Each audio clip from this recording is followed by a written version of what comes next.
ချင်းသေးနှင့်ပညာရှိကြွက်ကလေးတခါကတောအုပ်ကြီးတစ်ခုထဲမှာချင်းသေးတကောင်နေထိုင်နေသူကတောဘရင်လို့ခံယူထားပြီးခွန်အားကြီးမားတဲ့တတဝါတကောင်ပါသူ့ရဲ့ဟိန်းတန်ကတောအုပ်တစ်ခုလုံးကိုတုန်လှုပ်စေတဲ့တနေ့မှာချင်းသေးကြီးဟာအမဲလိုက်ရင်ပင်ပန်းပြီးတစ်ပင်ကြီးတစ်ပင်အောက်မှာအနားယူနေတဲ့သူအိပ်ပျော်သွားတော့မှကြွက်ကလေးတကောင်ကသူ့အနားကိုရောက်လာတဲ့ဒီကြွက်ကလေးကသေးငယ်ပေမဲ့လှုပ်ရှားသွက်လက်ပြီးညံရည်ထက်တဲ့သူကချင်းသေးရဲ့နှာခေါင်းပေါ်မှာပြေးလွှားကစားမိရာကချင်းသေးကြီးလန့်နိုးလာတယ်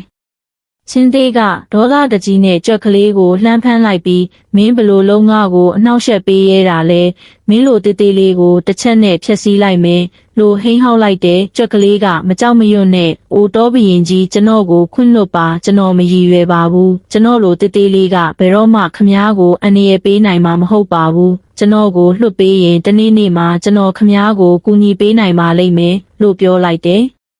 ချင်းသေးကြီးကဒါကိုကြားတော့ရင်မောပြီးမင်းလိုတေးသေးလေးကငါ့ကိုဘလို့ကူညီနိုင်မှာလဲလို့ပြောပြီးဒီလောက်အားနေတဲ့တတဝါကိုတတ်ဖို့မထိုက်တန်ဘူးလို့တွေးကကြွက်ကလေးကိုလွှတ်ပေးလိုက်တယ်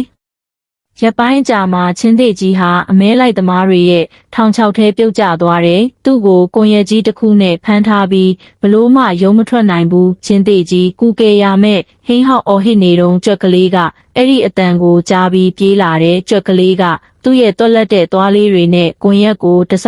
ကိုက်ဖြတ်ပြီးချင်းသေးကြီးကိုလွတ်မြောက်အောင်ကူညီပေးလိုက်တယ်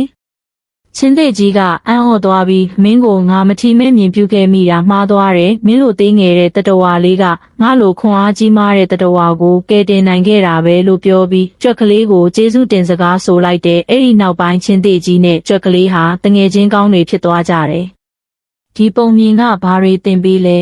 ။သေးငယ်သူတွေရဲ့တန်ဖိုးဒီပုံမြင်ကလူတယောက်ဒါမှမဟုတ်တတဝါတကောင်ဟာသေးငယ်ပြီးအားနည်းတယ်လို့ထင်ရရင်တောင်သူတို့မှာထူးခြားတဲ့အရေးချင်းတွေရှိနိုင်တယ်ဆိုတာကိုသင်ပေးတယ်ကြွက်ကလေးရဲ့ဉာဏ်ရည်နဲ့တွက်လက်မှုကချင်းသေးရဲ့ခွန်အားထက်အချိန်တချို့မှာပိုအသုံးဝင်ခဲ့တယ်။ကယုဏရှိခြင်းရဲ့အကျိုး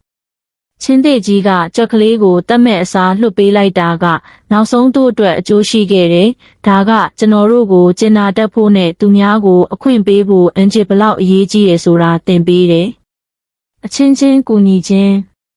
ဒီဇလန်းကလူတွေဟာတယောက်နဲ့တယောက်အားကိုးရမယ်ကူညီရမယ်ဆိုတာကိုပြတယ်။ချင်းသေးလိုအင်အားကြီးသူတွေတောင်တခါတလေအကူအညီလိုအပ်တတ်တယ်။ကလေးတွေအတွက်ဘလို့ပြောစရာဖြစ်မလဲ။စိတ်ကူးရင်မှု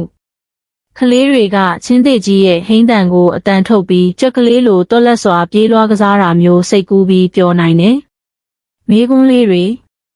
မင်းသာကြွက်ကလေးဖြစ်ရင်ချင်းသေးကြီးကိုဘလို့ကူညီမလဲလို့မေးရင်ကလေးတွေရဲ့စိတ်ကူးဉဏ်ကိုလှုံ့ဆော်ပေးနိုင်တယ်။လူကြီးတွေအတွက်ဘာထူးခြားလဲ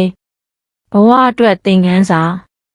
လူကြီးတွေကဒီပုံမြင်ကနေဘသူ့ကိုမှမထီမဲ့မြင်မပြုသင့်ဘူးဆိုတဲ့အချက်ကိုတွေးတောဆင်ခြင်နိုင်တဲ့ဥပမာအလုပ်ခွင်မှာယာရုနှိမ့်တဲ့သူတယောက်ကတနေ့မှာအရေးကြီးတဲ့အကြံဉာဏ်ပေးပြီးကူညီနိုင်ခြေရှိတယ်။သမိုင်းနဲ့ယဉ်ကျေးမှုဒီပုံမြင်ဟာအေဆော့ရဲ့ဒဏ္ဍာရီတွေထဲကဖြစ်ပြီးရှေးဂရိခေတ်ကတည်းကလူတွေကြားမှာပြောပြခဲ့ကြတာပါဒါကလူသားတွေရဲ့အမှုအကျင့်တွေကိုတိရစ္ဆာန်တွေနဲ့နှိုင်းယှဉ်ပြီးသင်ကြားတဲ့ရှေးခေတ်ဉာဏ်ပညာတစ်မျိုးကိုဖော်ပြတယ်